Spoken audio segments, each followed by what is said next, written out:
Welcome back to the Alcohol Free Revolution podcast. My name is Steve Smith. And my name is James Lloyd. How you doing this morning?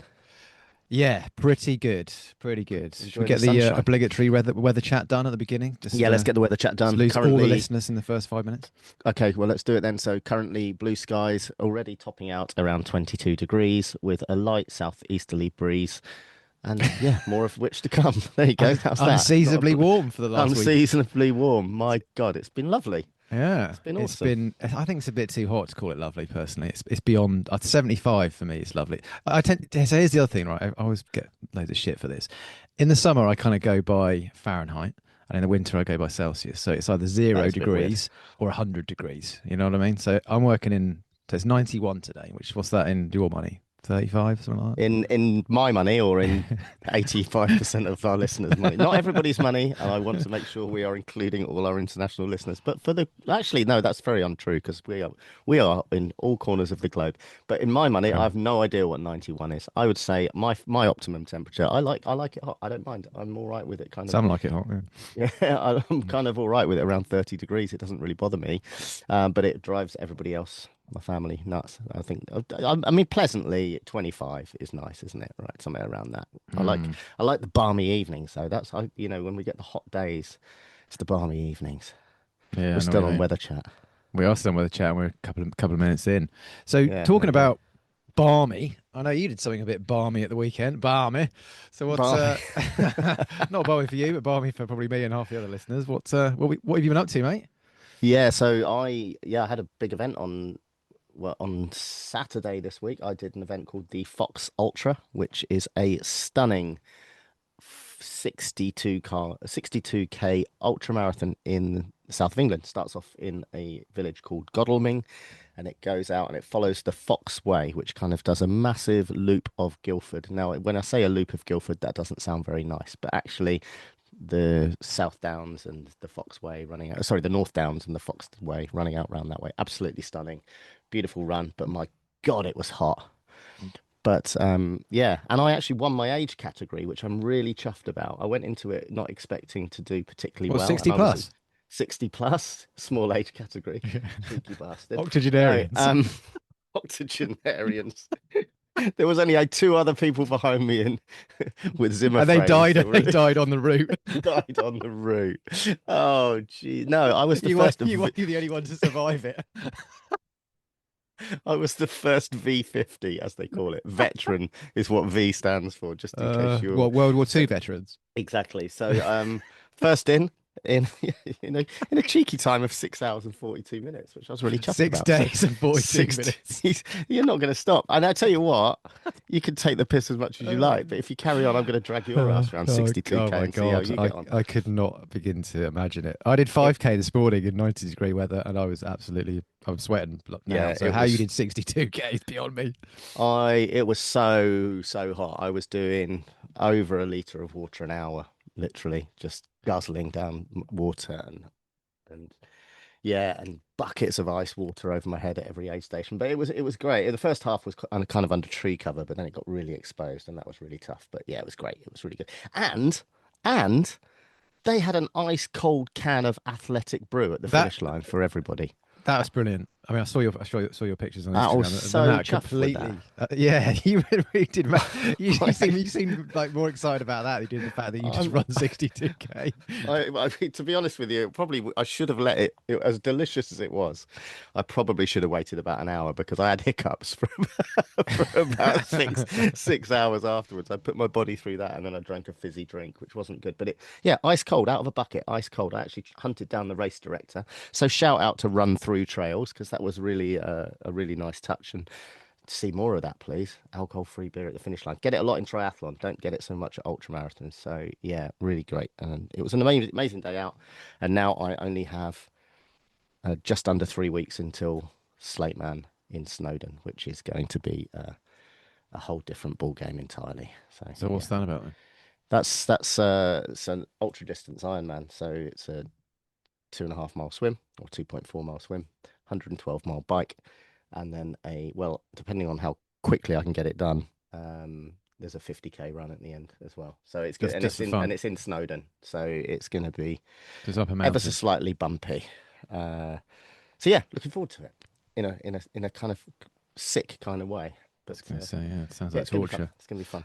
Well, good luck with that, mate. We'll look Thanks, mate. forward to Thank hearing you. all about that. So, Yeah, booze chat then. What do we booze what chat. do we got today? Well, I mean, it would be ridiculous of us not to. We did this last year, discuss the summer and alcohol because Yeah. summer has finally, well, I say finally, but it has arrived in gusto. It is absolutely Mm, boiling out there. But before we go back into weather chat, along with that comes obviously the old triggers and the temptations to get out in the garden and yeah, grab a beer or a cheeky glass of wine or whatever your tip will happen to used to be. So the cravings, I guess, in the pool will be stronger than ever with something like that. And I know it certainly was for me in the first summers going through that. But mm. yeah, Yeah. Do you know what? I think a lot of people obsess about drinking in the summer, because of the way that it's presented to us. First hmm of all, how it's sold to us in that way. I saw an advert last night for Thatcher's. It comes out every. It's not the start of summer until you see the Thatcher's ad with the dewdrop going down the side of the glass and the mm, apples and all of this, and you just think, mm, oh, right, yeah, no wonder everyone thinks that. And but actually, I think that scares people off stopping in the summer, and that was definitely the case for me for many yep, years. I've kind of spoken about it before. I used to be in this cycle. I first had an awareness that I wanted to stop drinking at 38, and I eventually did it full time when I was 46. So in those 8 years in the middle, I got into this seasonal cycle of drinking, and the reason why I couldn't get it over the line for so many years was because I had it locked in my head that, well, I'm going to be drinking in the summer. That's non-negotiable. So I basically would take almost like the rest of the year off and the other one was Christmas. I'd have to be drinking at Christmas, so that was non-negotiable. So I mm, used to basically kind of, you know, start dry January, and in the last, and as I got into the last kind of couple of years of it, that would last until Easter. So I'd actually would sort of take 3 months off, but then the summer would come, and then it would be just like, okay, drink as much as you want, and that would pretty much last until kind of September or October time. And then I basically would stop then for 3 months until Christmas. So I just could not get over in my head the summer. But this traditional window of doing dry January, and I know you've spoken about this before on the pod, and you're completely right. When you think about it sensibly, January is the most miserable time to stop drinking because the yep, weather's shit. You're stuck in the house, and what do you do when you're stuck in the house? You're bored, yep, and boredom is it's one of the biggest, I think, one of the biggest things to avoid. If you just hmm stop drinking and just don't do anything, you're going to find it quite difficult. But if you fill your life yep, with great stuff, it's much, much easier. And of course, in the totally. summer, you can get out. There's so much more stuff you can do, right? And you can't really do that in January. Yeah, exactly. And you know what? I'm going to circle back to what you were just saying there about the Thatcher's ad, and that is such a good point because why on earth do we have this thing about summer and drinking? Because let's look at what it actually really looks like. When the weather's like this, your beer gets hot a lot quicker. The pub gardens are normally full, so you're normally getting it stuck in a plastic cup Ugh, 90% of the time because it's not actually, and it's just not what you think it's going to be. And that's true. it's just that whole marketing behind it. And I know this is going to sound a little bit wanky, but I genuinely now cannot think of a better, more refreshing drink in the hot sunshine than a long iced soft drink, ginger beer, whatever it happens to be, you would like squeezes a lime in it. It's much more refreshing. Mm, And it's so what is it that we're being marketed? Hangovers are 50 times worse when you wake up and you're dehydrated. I mean, I can barely sleep tonight, these nights as it is because it's so warm. So when you then add in a skinful and a dry mouth, I've cast my mind back to a hangover I had once years ago when we had a big night out down in Brighton after work, and I woke up in a hotel room with no AC, and it was about 30 degrees outside, and that was probably the shittest I've ever felt in my life. But they don't put that on the Thatcher's ad, do they? can I just digress there and tell my Glastonbury story about Go for it. hangover? I love telling this from any opportunity. Worst hangover I ever had in my entire life Go on. was the Monday morning after Glastonbury. I'd only been to Glastonbury once, and it was yeah, it was 2000, and the Sunday night slot, which is obviously the legend slot, was Kylie. David Bowie. I told you this in the car, actually. Do you remember? Yes, No, you it was did. David Yeah. Bowie, and actually in Kylie's documentary, they show David Bowie that night because Bowie had like this jacket or this really amazing purple Yeah. Yeah. jacket on, and it looked incredible. But anyway, Sunday night, got really pissed watching Bowie. Mm. And it was just absolutely brilliant. And there was no cloud cover. And in the night, in the evenings, it got quite cold. So they used to give people like those tinfoil sheets, they give marathon runners, to Yeah. keep Yeah. you when you say you don't get really cold afterwards. And anyway, I'd gone to bed in my tent, hammered, wrapped up in this tinfoil sheet. And I literally had it wrapped all around me and I fell asleep in it.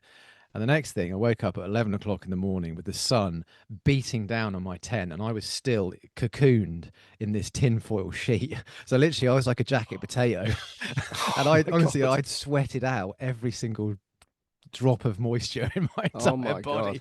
And it was, and it was 11 o'clock Monday morning, Glastonbury had finished, and you had to walk 6 miles across a field with your tent, sit in a Yeah. hot car for 8 hours. Yeah. And it was just like, oh my God, Yeah. absolutely terrible. Yeah. So yeah, Yeah. worst hangover ever. And it would be the worst Thatcher's advert as well, ever, if Mm. they decided to whack that on She was there. But yeah, dry. it's so bizarre, isn't it? It's just so bizarre. But it's easy to say that. It's easy enough to say that from outside the jar, isn't it? It is. It's Yeah, you're so completely easy to right. say But that. And go I on. think when you look at the warm weather, though, like I said, there is so much to do when you're Yeah. out. I'm chatting with a coaching client at the moment who's just loving being alcohol free, and he's really into sort of outdoor stuff. He's got a motorbike. He's really into bikes. He's got like a Vespa as well. He does cycling. He plays golf, and he has found in the first kind of 5 or 6 weeks of being alcohol free, he's found it so enjoyable because he's been able to do all of these things because the weather's good. And like I say, he's got a really nice, expensive, I don't know what you call them, but like real high end motorbike.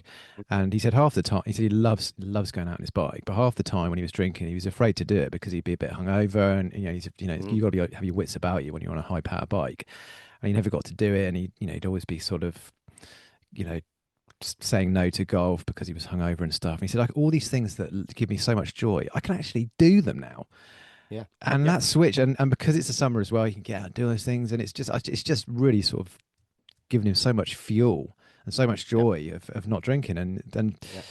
yeah, I think when you go alcohol free and when you take a break, being able to get outside, be in the forest maybe, or go on the beach, or just be out, in nature, really, and movement, of course, just actual physical movement is Mm. really good for killing cravings. Mm. When you're creating, endorphins by exercise and movement, it's such a good strategy, I think.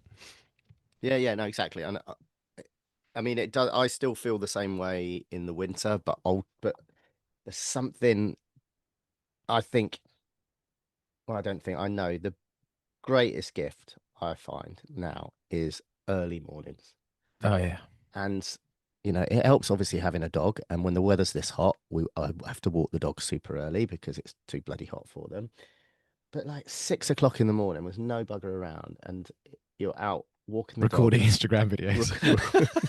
rec- recording Instagram. Yeah, Yeah, the exactly. dogs the dogs aren't getting Exactly. The much dog's not getting attention, much. The dog unfortunately. gets loads of attention. Well, the I've dog got gets I've loads of got a walks because no matter takes. got a selfie But stick stuck in your face for a mile and a half, looking like a complete twat. yeah, exactly that. It looks Exactly that. seamless, but a lot of But work goes into it, but yeah, exactly. folks. Thanks, mate. Thanks. But yeah, it is. It's just such the best time of the day. I love it in the winter as well. Frosty mornings. They're my best favorite mornings. But it's just that I will never, ever, ever get tired of waking up without a hangover on a beautiful morning. I will never, till the day I die, that will never wear off for me.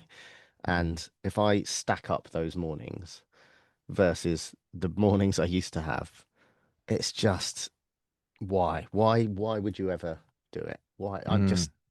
Yeah, Yeah, I getting, think I think if I had to pick one benefit that I like the most about being alcohol free, I mean, the obvious one's sleep, but put that to one side for a moment. The thing I probably love the most is Sunday mornings. I just love getting out, going for a run, being outside with the dogs, and it's and I always see. We'll come on to it in a second, but you always post a lot in the mornings when you're on holiday, don't you? mm, You're out walking mm, in the mornings, and it just mm, it's just you just it's such a I mean, it's so sad to miss out on that. To not, I mean, I was never a morning person when no, I was drinking. barely used to get out for lunchtime, let alone for the mornings. But Yeah. it feels, I don't know, something about the mornings that feels, I don't know what it is, like a secret time. There's no one around. It's almost just like it's almost like a hidden secret. Early mornings. So yeah, I mean, what else in your eyes is, what else is it that triggered you in the summer when now it's coming round? Well, I kind of spoken about it before, and that one of the things that I used to absolutely love doing was just this makes me sound like such a massive middle class, middle aged loser, but I used to every night, just be outside with a beer, watering the lawn, Yeah, and my lawn looked like Wembley when because I'd be out there every single night, yeah, headphones on, listening to Kylie, drinking beers, just getting really pissed in the garden on my own, singing, and it wasn't about. I used to think it was about looking after the garden and stuff, but it wasn't. It was just an excuse to be out there drinking on my own every night. Which now I look back and I think, "Oof, that's a yeah, yeah. bit of a red flag." Yeah, yeah, I was the same. I was the same. I lived, as mentioned in the past, I lived next door to a brewery, and although sadly there's a housing estate opposite now, when we first moved into the house, there were hop fields, Okay. and they had Farnham White hop uh, growing opposite, and it used to have the name of the hop written on the side of the beer that I was drinking that came from the field directly opposite the house. And I used to think of that as such a ritual. It's like, oh my gosh, it's like I'm drinking I'm drinking this beer that's come from that field over there, and it would make such a thing. And I was like, what the how wanky is that? Yeah, I know what you mean. Because they still do, it's but yeah, it would become sort of. But I still love getting out and doing that sort of thing. I still love it now, but you're right. It was I associated. I had to the minute I lit the barbecue, I had to grab a beer. The minute I Mm, turned on the hose to water the garden, I had to grab a beer. The minute I mm. got the lawnmower out, the minute I was doing some DIY in the garden, It's a habit you know, loop, though, right? It's just a exactly, habit loop. exactly habit loop, It's a trigger exactly loop, that, habit loop. exactly that. Yeah, yeah, But you can stick an alcohol-free beer in there and still do it. of course you can. You don't have to Yeah, be of course you can. out of your mind to water the lawn. Yeah, no, But exactly, it's exactly. it it one thing that that's come up quite a lot actually recently in conversations with people is again this idea that summer's going to be really difficult. I can't possibly stop drinking during the summer in the same way that people do with Christmas. And I think there's two parts to this for me. What one is if you do if you do take a break in the summer in the same way if you do it at Christmas because you perceive it to be harder when you actually achieve it and people do you suddenly start to break down a lot of those limiting beliefs that you tell yourselves about things that you can't do or I couldn't do Mm, that and actually mm, you realize that actually it's nowhere near as hard as I thought it was yeah, and what we were talking about a moment ago, that actually summer is much easier in a lot of regards because there's so many more options. And that I think also dovetails into the whole thing around summer holidays because this is another massive blocker for people. And I'm sure you'll be familiar with this as well. Is we'll have people that we'll work with who'll want to go alcohol free for a period of time, but they'll look at the diaries and they'll say, can we start in 5 weeks when I get back from holiday, or I need to get it done before that holiday I've got in 3 months' time, that sort of thing. yeah. And it's like, yeah, no, I understand why they approach it in that mindset, but actually, if let's say you've got a holiday in a month or in 6 weeks, if you stop drinking now, when you get to that holiday in 6 weeks' time, you're going to feel entirely different to how you feel now. Your mindset will have evolved and Yeah, shifted. You'll have, yeah. you have confidence, and going into those summer holidays, it's just a completely different experience that you just don't expect. I'm gonna, yeah, and I'm not gonna try and take away from that because I would have been exactly the same. I Oh, would have I'm not felt casting exactly the aspersions. same Like thing. me too. Me No, too. no, and it would have been without a shadow of a doubt. That would have been my first thing to say. But I am going to say unquestionably, holidays are better now, They are 100%. Couldn't agree more. infinitely Could better. not agree more. And I don't, you know, there's not an aspect of it. We've parked the motorhome up in vineyards in France, alcohol free, and it's just I don't know. It's just there's something about it now that just holidays feel longer. Yeah, they do. Yeah, They you're right. They just feel do. longer. Yeah. You talk about all inclusive. Well, I get more value for money out of a holiday now anyway. And I know, banging on about running in the trails, but that's me. I want to get out. I want to take my bike when we go away. I want to get out and I want to be on the road at 6 o'clock in the morning. I want to get out for a run and often find, if we're if we're somewhere near the coast, I'll find a coast trail and I'll come back and say, this is where we're gonna go for a walk later or whatever it happens to be. You can get out and just find so much and get so much more done Mm. before anybody else is out and about. Or even just like recently when we were away in Spain, that you're saying about those, getting up first thing in the morning, just walking down the beach when there's nobody there at the sunrise. And it sounds, again, it sounds like all a bit tree huggy, but it's not. It's just the best time of the day. It's the best time of the holiday. And holidays are so much better, so much Mm. better. I would I, never I, go on. I think it goes back to what what you were saying a moment ago, and what we say pretty much every single week is when you're outside the jar, you can't read the label, and this Yeah. is so true of holidays because when I zoom out and look at my last 30 years of holidays, I'm 50 now, so since I was sort of 20, until I went alcohol free, they were almost exclusively beach holidays. In fact, they were exclusively beach holidays, and all I cared about was what's the pool look like? Has it got a swim up bar? Hmm. That would be amazing. I love swim up Yeah. bars. Just spend all day sat at a bar in a pool. Yep. Literally put the two things I like the most together: swimming pool and a bar. Put them together, Hmm. brilliant. Yep. Or a beach, and that was all we did. And we went on some really beautiful beach holidays, even like the Maldives and Seychelles and things like that. And they were absolutely wonderful. Not detracting from that, but I had no interest to explore the world in terms of go to cold places or go and see cultural things or go to city breaks. It just didn't interest me. And now that's pretty much all I do. I have no interest in beach holidays now because I don't want to sit down and do nothing for 2 weeks. And that's fine that that people want to sit down and relax, but really switch off from a busy life or work or whatever. But really, you're not actually doing that because if you're on the usual cycle as I was with drinking on holiday, you tend to be drinking most of the day. So Hmm. you get straight in the airport, you're in the Witherspoons, you start drinking, you're drinking on the fly, you land, you hungover, you feel like shit, and then you pretty much the cycle is start drinking around about midday, 1 o'clock maybe. A few Hmm. cocktails by the bar, a couple of beers. Maybe fall asleep for a couple of hours, 5, 6. Wake up, feel groggy, start drinking again until 12, 1 o'clock. And do you do that for 2 weeks? Drinking 12 hours a day for 2 weeks? What And come home needing another holiday. Yeah, but we kind of joke about this. Or you come back feeling like I need another holiday. Well, of course you fucking do. You've drank for 12 hours for 2 weeks. Yeah. If you did that at home, you'd be in what? Can you imagine doing that at home? Imagine taking 2 weeks off work, having a staycation, staying at home, and just drinking at home for 12 hours a day. You know, but add in the sun and the dehydration. Yeah. I mean, of course you're Yeah. going to feel like shit. Yeah. And you mentioned some of those, those amazing places, those all inclusive, Seychelles and I think you said Mauritius or wherever it happened to be. That once you actually, don't get me wrong, they are stunning places, but there's so many other things you can be doing there rather than Mm. drinking. You're in these amazing, beautiful places. Diving, for example. I Yeah, love diving, yeah, got into diving in the and Maldives. diving with a hangover is downright dangerous. It's Mm. downright I mean, dangerous. I still did it, but Yeah, I so did I, I but still did that's it. how you end up getting the bends through dehydration a lot of the time. So it's those sort of things. Getting out, renting bikes, getting out, renting mopeds, whatever. Going exploring Mm. the islands, going doing these things, going to markets, whatever. I think I It's just missed. I did do a lot of diving in the Maldives and in the Seychelles, but I definitely missed the mornings. I did a lot of drinking as well, yeah, but I wouldn't normally be. You'd be getting the kind of. My question was always, what's the last time I can get breakfast? I literally be in bed. If it was 11, I'd be like, right, okay, I'll be yeah, in bed until 11, and yeah. then and you're right, you miss 4 or 5 hours of a day, and yeah, and I've never got to see really early mornings on an island in the No, Indian Ocean. I kind of quite regretful of that now yeah, because ludicrous, isn't it? it, Just see what you it said really about is. early mornings on on an island in the Indian Ocean. In the I ocean. went there, Yeah. I just didn't see it. No. But can you imagine how beautiful that would be? The sun coming up Oh, over a Maldivian island. I never yeah, saw it. yeah. Ugh, that's made me No, feel well, miserable. right.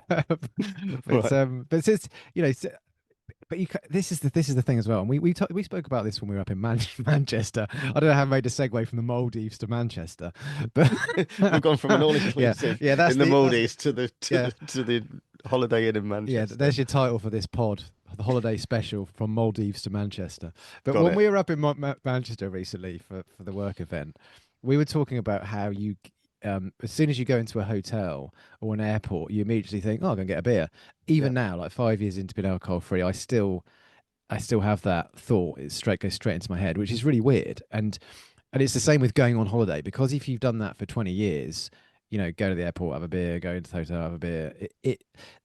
When you're at home, it's you can curate your environment so it supports you being alcohol free. yeah, It's quite when you get into that. Once you've done couple of weeks at home, you're kind of used to that new routine. But if you think about, you go on holiday like once a year, your routine, you don't have a chance to kind of build a new routine because you're only doing it once a year. So as soon as you step into an airport, as soon as you step into a hotel, you still immediately think beer Yep. because the cycle's kind of still there. Do you know what I mean? Yep. It's Yep. and that was a Comes bit of back a to that habit loop, doesn't it? it does, yeah, exactly. And that's where the work is, isn't it? It's just kind of understanding that actually all of that can be replaced, Mm. all of it. And when you do, it's just it. Yeah, it, So, what's some of the best holidays you've been on since you quit the booze that you maybe you wouldn't have done before? without a doubt, the best holiday so far. Well, I've had some amazing ski trips. So I've got the boys into their skiing because myself and Joe used to go for kind of long weekend skiing before and then now they're old enough, they come away. That I love. And skiing, well, I'm a snowboarder, Joe skis, but I call it a skiing holiday. They were always boozy for me, always boozy. With the lads, we used to get a flask and half fill it with Grand Marnier and coffee and drink it on the lift on the way up first thing in the morning while it's hanging. So you're skiing pissed. Yeah, yeah, yeah. Oh We'd my have god. Jaegers. We'd be doing Jaegers on the mountain at 11:30 in the morning, and Shit. then riding. And it's just yeah, Take your life in your hands, mate. yeah. But taking them skiing, I love it. There's something so pure about being in the mountains. Just absolutely love it. And I don't. And now looking back on it, I don't see why I would drink and do that. And I'm not taking away from the fact that I used to, and it's the après and everything else is a huge thing, and I know that means a lot to people and everything else. But I enjoy the après just as much as well. Maybe it's a little bit more about the food, but the atmosphere is great. But the après is a bit different with two kids, I suppose. Um, I but don't want one to of the sound best like trips, I don't want to one sound of like the a best complete one peasant here, but what's that, pro?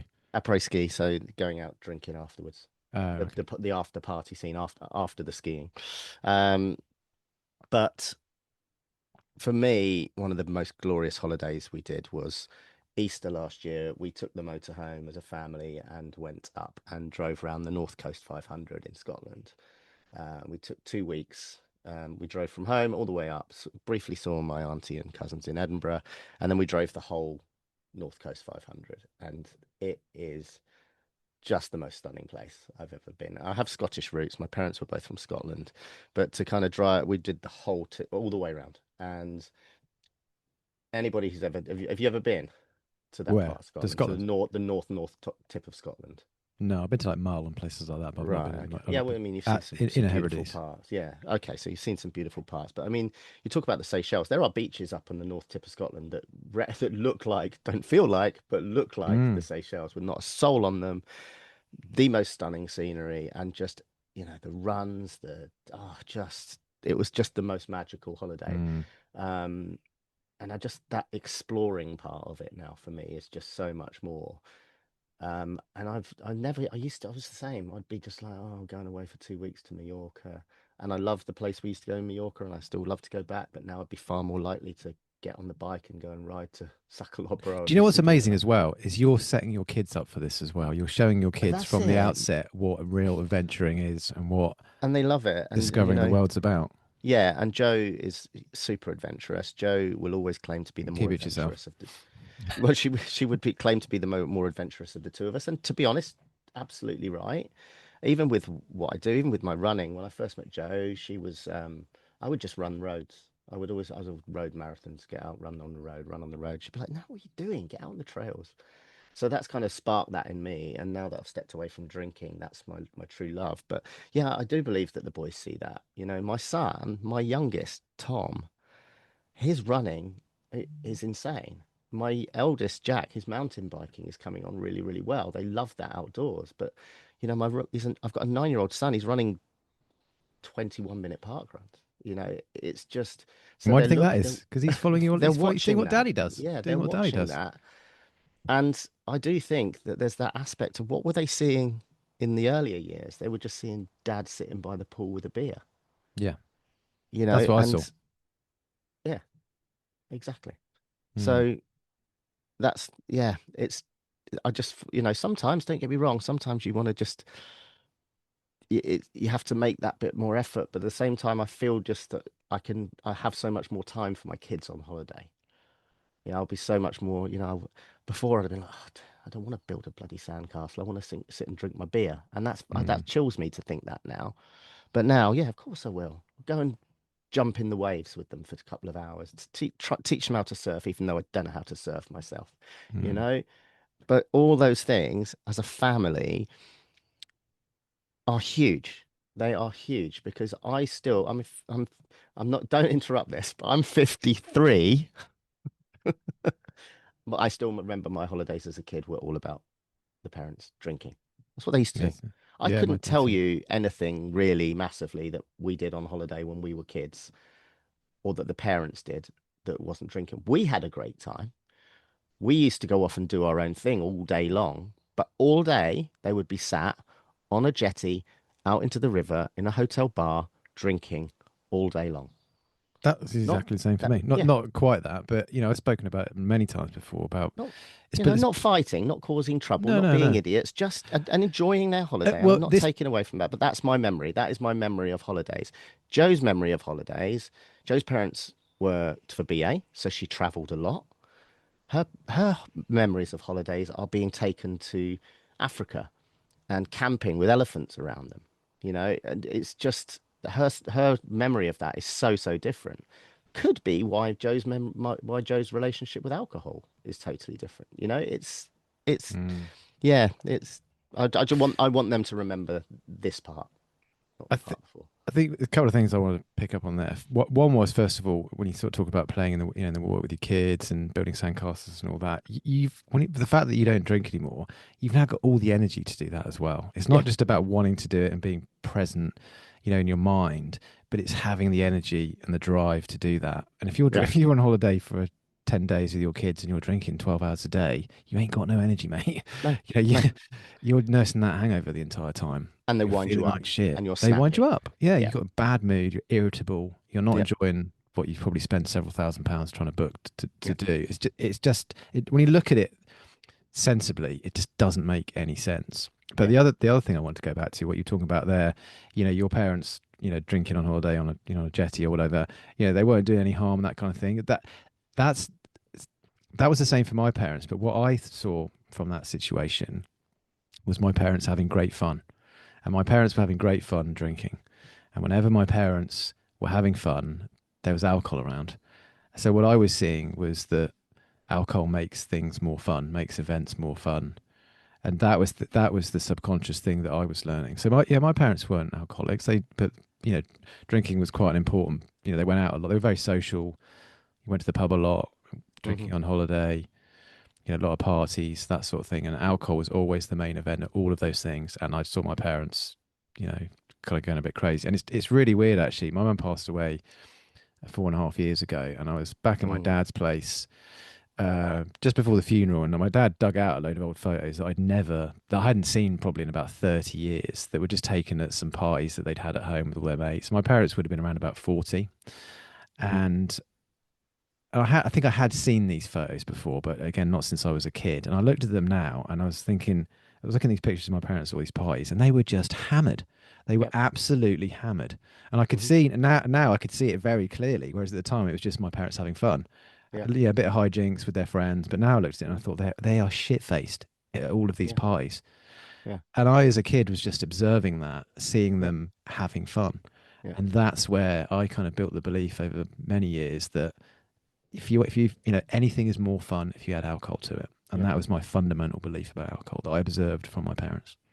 I remember one of the almost like a laughing, a joke around, um, yeah, with my dad we, as I mentioned, we used to have a bar in the house, but my dad used to do a lot of fundraising and collection for the guide dogs for the blind because they were based just down the road from where he lived in Wokingham for a long time. And we always had one of those plastic guide dogs on on the Oh bar in the yeah, house for people to stick yeah, yeah. money in. And I remember waking up one morning and my dad had like blisters all the way up the outside of his leg, like burned, or his hair was missing. His leg was completely like What? third degree burns. And it His was a bit hair of, was yeah. missing. So basically, Fuck. what they'd been doing was marking his leg with a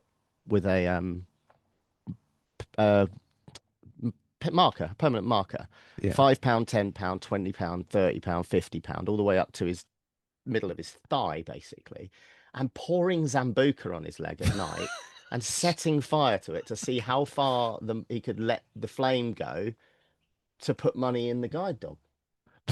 Bloody hell. So that's, you know, That is that's, nuts. and we laugh. And we all laughed at the time, but and I'm not, but I'm We going laughed back to until we that. buried him. We laughed, and yeah, and he's third degree burns on his leg. I mean, I'm laughing. It's But not funny. we Come are on. laughing, but that just shows it because at that time we were laughing. Oh, yeah. But I was probably Set fire to 10. dad. I was probably 10. And in my mind, I'm thinking, how funny is that? And yeah, I don't know where to go with that. To be no, honest, well, there I you don't know go. where to go with See you next that. week. Bye. Yeah, I feel like when I turned into a We've therapy talked, session we've or gone something. from, Yeah, we've gone you're not from going to the, break down and cry all of a sudden, are you? You're not going to have to no, cry and no, then not at all. console Not you. at all. But we could have Jeez. we've gone from the triggers of summer Wow. to the fresh cut lawns and Yeah. barbecues to setting fire to your leg. I And feel I like mean, having we've been doing this for nearly a year now, and yeah, we've got hours upon we've got probably 50 odd hours of alcohol-free conversation, and I can yeah, honestly say that's never come up. never come up. That's the first time you've revealed that. So And that proves we're only just scratching the surface. yeah, that must be quite deep in your subconscious. That has never come up in 50 hours of Yeah, podcasting because I would yeah, remembered it. yeah. Exactly, Wow, exactly. what a reveal. Yeah. So there you go. There you So go. yeah, no, so think it's summer holidays if you approach it in the right way can just be Just yeah, sweep just back into I that. mean Yeah. I don't I don't know Let's how this park that for a minute yeah and let's go back to summer I holidays. don't know how you find a link from self-harming to enjoying summer holidays, but yeah, I just think they can be such an opportunity to really surprise yourself. Yeah. And I think a lot of people when they first go alcohol free, they genuinely surprise themselves at Hmm. what happens because I Yeah. think you go into it thinking, oh, I just want to get rid of all the anxiety of alcohol. I just want to sort my health out. It's all about fixing these things that you think are wrong with you. But people don't even have a concept of actually, this is going to be really fucking amazing. This next Yeah. month, this next 2 months, this next 100 days is going to be amazing. All this Yeah. amazing stuff's going to happen. And holidays can feed perfectly into that. Yeah. So rather than sort of thinking, oh, no, I can't do it on holiday, just rip the band-aid off, throw yourself straight in, and Yeah. you're just going to be amazed how different it is and Yeah. how Totally. much better it is. Totally. I mean, we're literally off to, well, Joe and the kids have already gone, but yeah, tomorrow morning, getting in the van, driving up to Peak District, and it's all about, it's only 4 or 5 days, it's half term, but just Mm. exploring, wild swimming, stand up paddleboarding, you name it, mountain biking, road biking, I think running. It's the just, great thing with holidays as well is you've got stuff almost like laid on for you to do. I don't yeah, mean necessarily like kind of all inclusive type event type things, but if you're wherever you're going somewhere new. So that you've always got the opportunity to go out and explore the new place that you're in, hmm, right? And if you've got if you're up early like you were saying before, and you've got the energy, you're going to do it because you're not just going to sit around in the hotel room if you're not hungover. If wherever you are, even if you're up in Manchester like we were, we went out and had a walk. We went out for a walk in the morning and explored central Manchester. So wherever you are, the least you can do is go out and check out yeah, the new place that you're in. yeah, get your steps in. Yeah, exactly. And it's so there's always things to do wherever you are. Exactly, exactly. I would just urge anyone that's kind of, I get that thought of I'd rather put it off till after my holiday. I completely and utterly understand that, but genuinely, why wait? Why wait for your holidays to be better? Why wait for mm. them to improve? Because they will improve. They will be Yeah, better. I think there's a And bit of a sweet spot. If you're maybe like a couple, if let's say you're thinking about going alcohol free and you've got a holiday in 2 weeks, okay, maybe wait till that because you need to get some structure in place first in those first few weeks and build that little kernel of yeah, yeah, momentum. I wouldn't sort of say okay, start now and then next week go on holiday. That's probably going to be a bit challenging. But if you've got a holiday in a month, then yeah, fuck it, start now yeah, yeah. because Totally, you're going to feel different in a month. You're going to feel amazing in a month, and you're going to want to totally. take that challenge on, and it's going to Yeah, give you a huge amount of confidence and a complete reframe of yeah, how you currently see things, how you currently view alcohol. yeah, yeah. Exactly. I think it might be a good idea. Just I know we've touched upon this quite a lot, but just a quick sort of 5 minutes or so just on some alcohol-free alternatives if you really want, in terms of the summer and Mm. wanting that triggered for that drink. I don't know. Is there anything else come along your way recently that's kind of pricking your ears up in the alcohol-free world? I'm pretty into kombuchas at the Yeah. moment. I All could right. do like kombuchas, Equinox kombucha. I'm quite a big big fan on drink quite a lot of that. I mean, I'm just a big beer man. Always have been. Not Yeah. too into the wines. I know obviously that drinks in general are your area of expertise. I do hear a lot of good things about Mother Root. I've not Yeah, tried yeah, we that talked yet. about that briefly last week, didn't Yeah, we? I Mother need to root, get. yeah, I want to get some of that in. So yeah. I'm excited to try that. We make our own ginger shots, to be honest with you, at home. It's dead easy. You Is literally it? just peel and chop a ton of ginger, chuck it in a blender with some apple juice and a bit of bit of cayenne pepper, and away you go. Mm, And yeah, you can even keep the pulp. You just strain it off, keep the pulp, stick it in the freezer. You can use it about three or four times. So Mother Root is great, but if you don't want to go spending 35 quid on a bottle of Mother Root, chuck some apple cider vinegar in there as well. I do realize that I'm probably ruining any chance of Mother Root sponsoring this podcast now by undermining what they do, but because it is a fantastic drink. But sometimes we do hear a lot about that. It's like I don't really want to go spending that kind of money on something, but you can easily make something like that. A bit of that, sparkling water, squeeze a lime, long drink, whatever. There's using some of the alcohol-free spirits to do that. Mix it with ginger beer, loads of ice, loads of lime. That just makes a super refreshing drink. Crush some mint into it. You can make versions of dark and stormies, which is basically rum and ginger beer. You can make versions of that without the rum. It's so easy just to make these long mm, drinks, and I think that makes it just a bit more of a grown up drink. Get a decent glass. It's yeah, just mm. it's and you're right with the beers. I'm a beer person myself as well. But we talked about last week, the new Lucky Saint. Still to try it. Must get it and give it a go. Yeah, I might order some of those today, and I'm seeing you next. Is it next week or the week after? I can't remember. And I'll bring them down, and Yeah, yeah, we cool. can we Yeah, can try a few out yeah, before I remember. yeah, Just thinking actually, with regards to alcohol-free cocktails, it just reminds me back to Scott Maitland, a yeah, guest that we had on. Would have been around Christmas time, wouldn't it? And he does some absolutely out there alcohol-free yeah, yeah, cocktails. He's got a website called Elevated Bear. yeah, Scott Maitland, look him up. He's got some fantastic ideas. yeah. And Uh, Denise Hamilton Mace, go and back to her Denise, yeah. episode. Well, it's just that's probably September, October time. I think probably go back and listen to some of those for some great alcohol-free alternatives, because you are literally just keeping that ritual and changing the ingredient, as we like to say. Hmm. Cool. Well, it's been a 100%. good chat. Yeah. Back to Very, a guest very episode topical. next week, I believe. Yeah, if you're listening to this in January, sorry about us banging on about the weather. Oh no, you'll be And well. Yeah, yeah, sorry about that. so I suppose the other thing to say is if you are listening to this in January and you're thinking about doing dry January and we've just talked you talked you out of doing it, don't do it anyway. Yeah, But don't not do it in the summer as well. So yeah, yeah, for sure, for sure. Okay, cool. So, yeah, I'll see you again same time next week. yeah, great to see you, mate. Have a good Great. one. All Take right, care. take care. Have a good one. Cue the music.